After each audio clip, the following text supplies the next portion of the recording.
Malachi Morgare was the first Irish saint to be canonized by a pope. He was known to have some supernatural miracles associated with him. He's most famous now for his prophecy of the popes.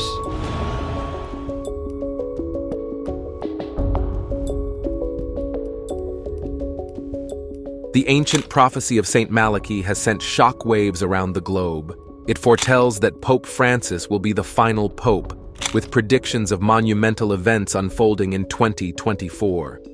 This mystifying vision from the distant past has the world on tenterhooks, pondering the ticking of the cosmic clock. Pope Francis, a figure of modern change, now anchors this age-old enigma. Are we nearing the Vatican's last page? Join us as we delve into this prophecy, exploring the destiny that may lie ahead for us all.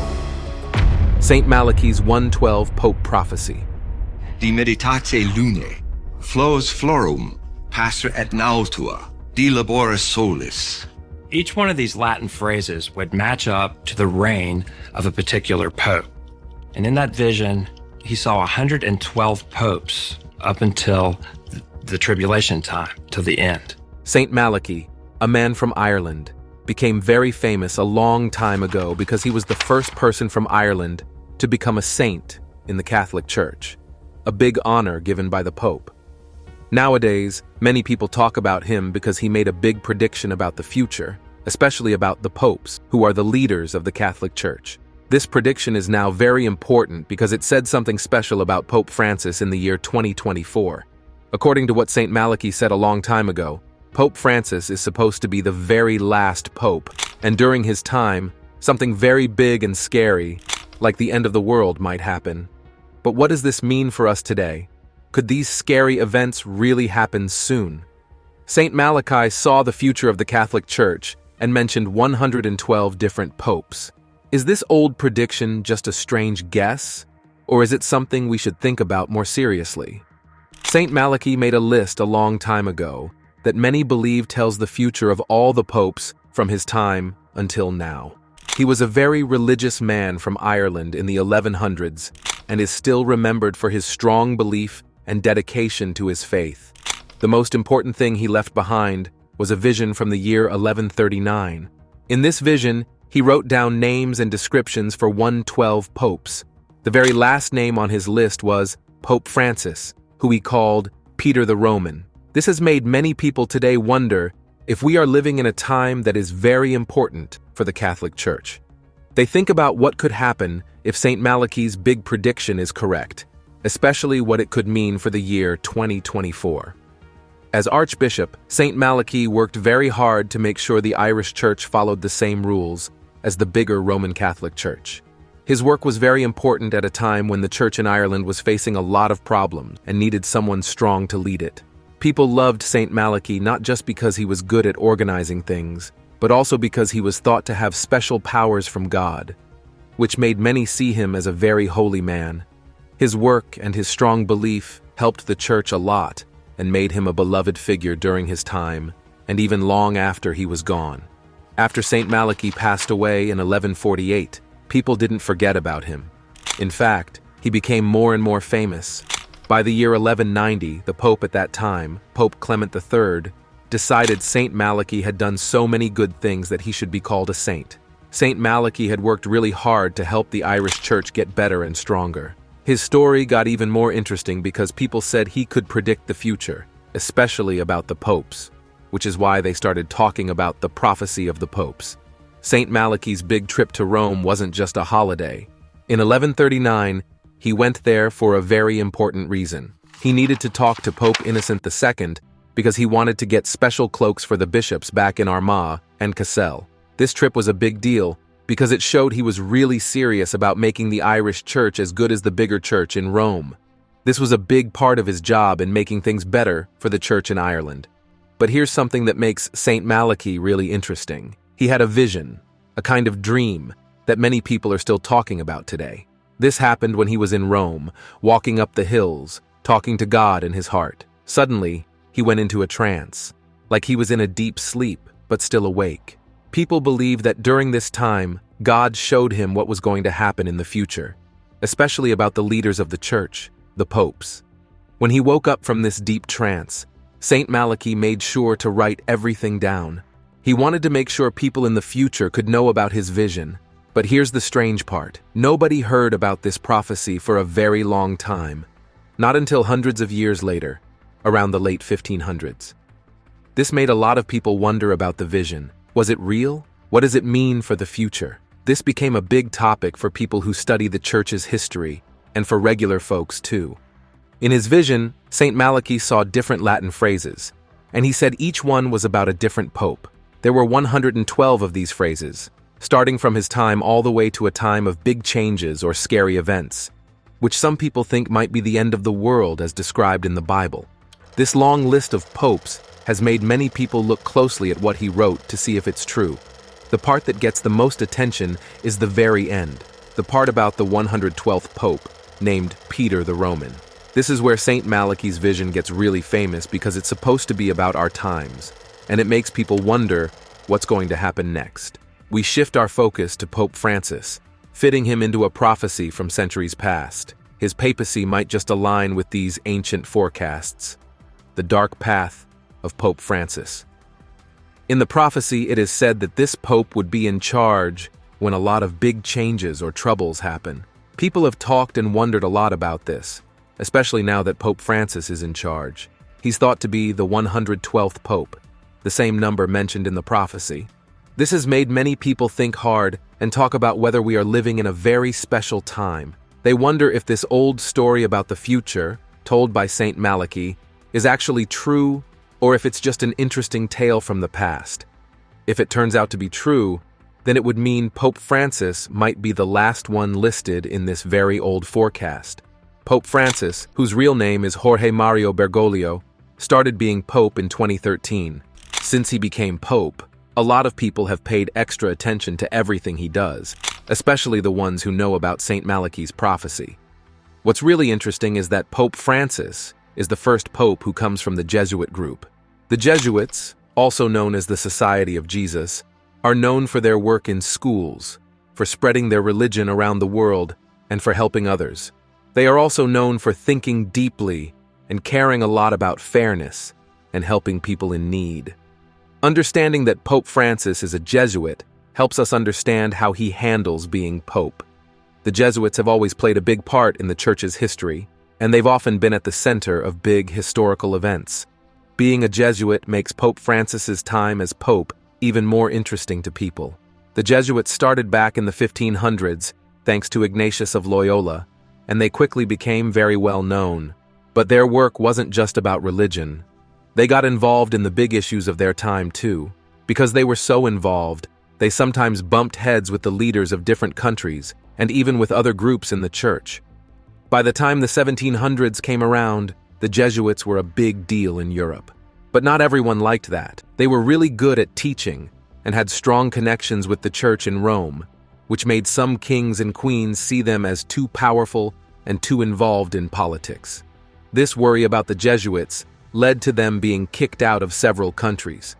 The Jesuits, a religious group in the Catholic Church, were kicked out from several countries in the late 1700s. Portugal was the first to send them away in 1759, followed by France in 1764, and then Spain and all the places Spain controlled in 1767. Even the Papal States, areas under the Church's control, had to let them go in 1773 because of a lot of pressure. There were many reasons for these expulsions.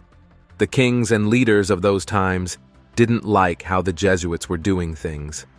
They thought the Jesuits were getting in the way of their power and their plans. Because of this, the Jesuits had to live far from their homes and couldn't do their usual work. They were in this tough spot until 1814, when Pope Pius VII allowed them to come back and start again. Pope Francis, who is part of this Jesuit group, is very interesting because of this tough history.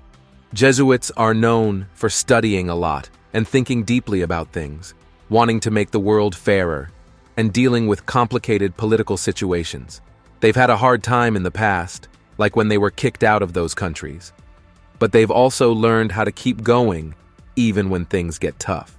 This history could be shaping how Pope Francis leads the Catholic Church today, especially when he's facing big problems, both inside and outside the Church.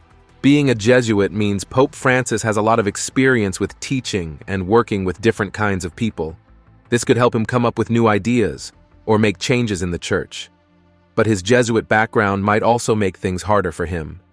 The Jesuits haven't always got along well with the people in charge of countries, or even with other groups in the Church. And now, as Pope, Francis has to deal with these kinds of problems again. Since he became Pope, Francis has talked a lot about big issues like protecting the environment, helping poor people, and making sure refugees are safe. These are all things Jesuits care about a lot, but being Pope isn't easy. Francis has had to handle some really big problems, like times when people in the Church did bad things. These issues have caused a lot of upset and made people argue about how the Church should handle these problems. Pope Francis has also had a tough time with some people in the Church who don't agree with him. Some of these people are very traditional and don't like some of the new ideas he has. For example, they don't agree with him about whether people who have divorced and then married again should be allowed to participate fully in Church activities. These disagreements have made his job as Pope even more complicated. All these problems, along with his background as a Jesuit, add more interest to Pope Francis's role when we think about St. Malachi's old prediction. Some people are watching him very closely, wondering if he's the last pope the prophecy talked about, especially with all his challenges.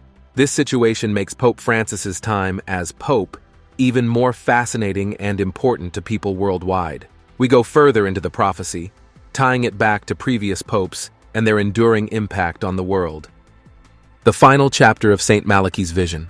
When we think about Pope Francis, who is believed to be the 112th and potentially the last pope mentioned by St. Malachi, there's a lot more going on than just what he does or decides. His position is very special, not just because he's pope, but because according to the prophecy, he might be the very last one. His background with the Jesuits and all the changes and big discussions during his time as pope make people even more interested in what the prophecy said about him. Now, as we're getting closer to the year 2024, people are really starting to wonder, what will happen during the rest of Pope Francis's time as pope? Will the things he does match what St. Malachi said would happen in the prophecy's final part? To really understand if St. Malachi's prophecy tells the future right, we need to look at how what it said before matches up with the popes who came before. This prophecy is so interesting because it seems to match real history and the lives of past popes in a special way. As we look at each pope mentioned, the prophecy's descriptions seem to get clearer and more spot on, especially when we get to the more recent popes.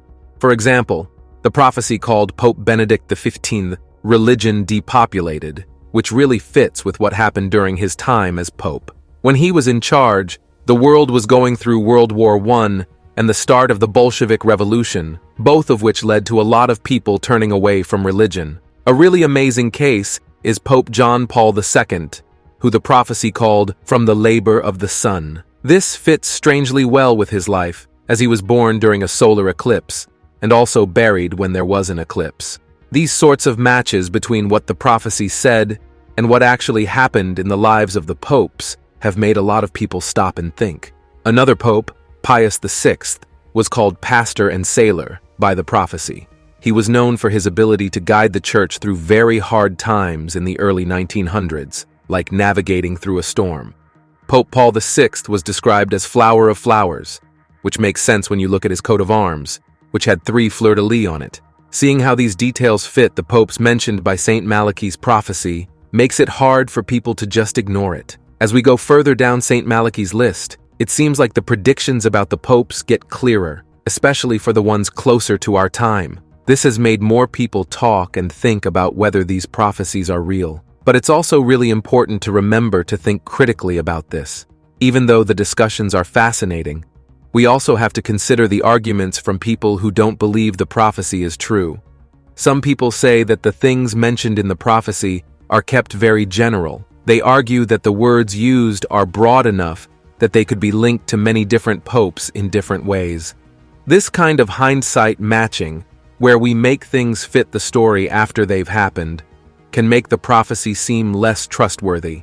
There are also those who point out that we don't have real, solid proof that Saint Malachy himself actually wrote these predictions. Some experts think the prophecy might have been made up later, maybe to try to affect the outcome of a pope's election. This doubt about where the prophecy really came from and who wrote it makes the whole thing more questionable. It's important to remember these doubts when we talk about the prophecy. They help us remember to look at these kinds of forecasts critically and carefully. Now things get even more interesting when it comes to what the prophecy says about Pope Francis. The part about him brings up images and ideas about the world's end. This has made a lot of people think and guess about whether the time while Pope Francis is in charge could be linked to big, world-changing events.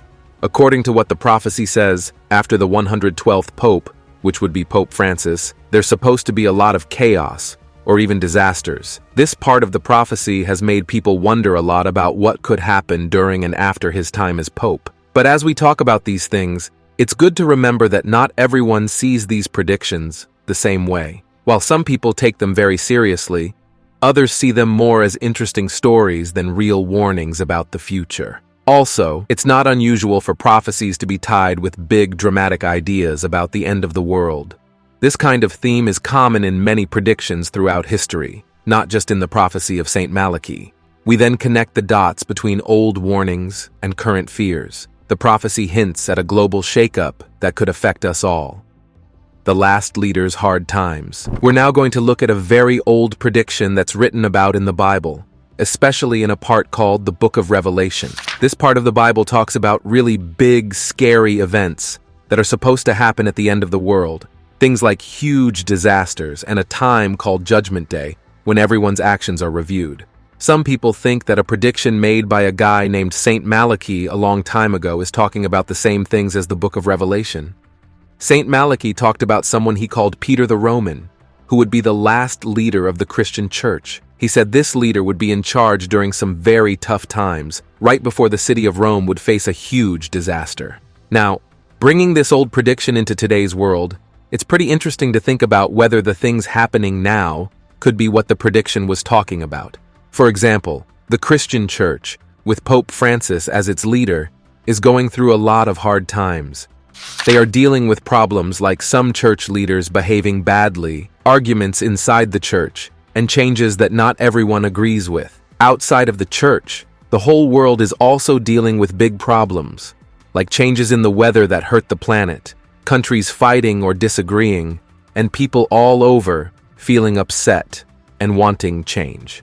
Some people who believe in Saint Malachy's prediction think that all these problems are signs that what he talked about is starting to happen.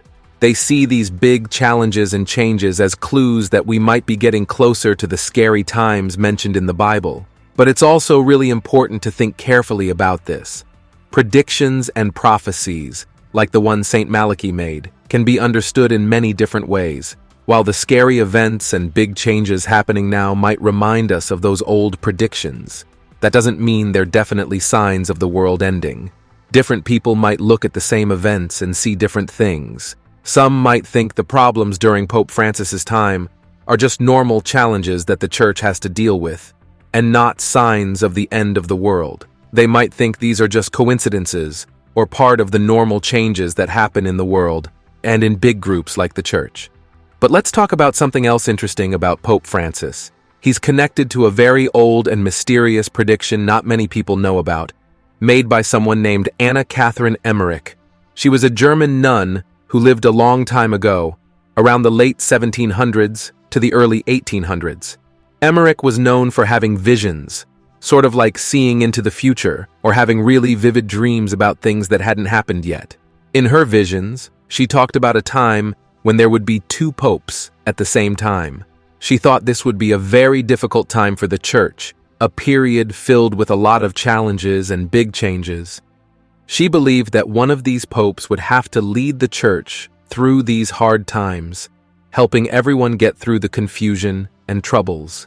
Now, this might sound kind of strange, but something happened recently that made people think about Emmerich's prophecy. In 2013, Pope Benedict XVI did something no pope had done in almost 600 years. He quit. He stepped down before he died, which is not how it usually goes. Normally, popes stay in their position until the end of their lives, but Pope Benedict didn't, and then Pope Francis was chosen to be the new pope.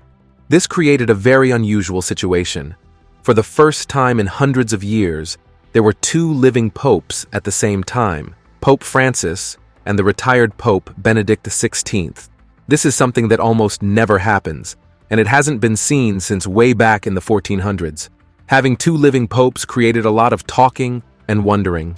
People in the Catholic Church, and others too, started to think about what this meant. It was a big deal because it's not clear who is in charge or what it means for the future of the Church. Some people started to wonder if this situation was what Emmerich was talking about in her visions. They thought that maybe, just maybe, this time of having two popes was the period of turmoil Emmerich saw. Some believe this could mean the Church is going through a big change, a time of shaking things up and maybe moving in a new direction.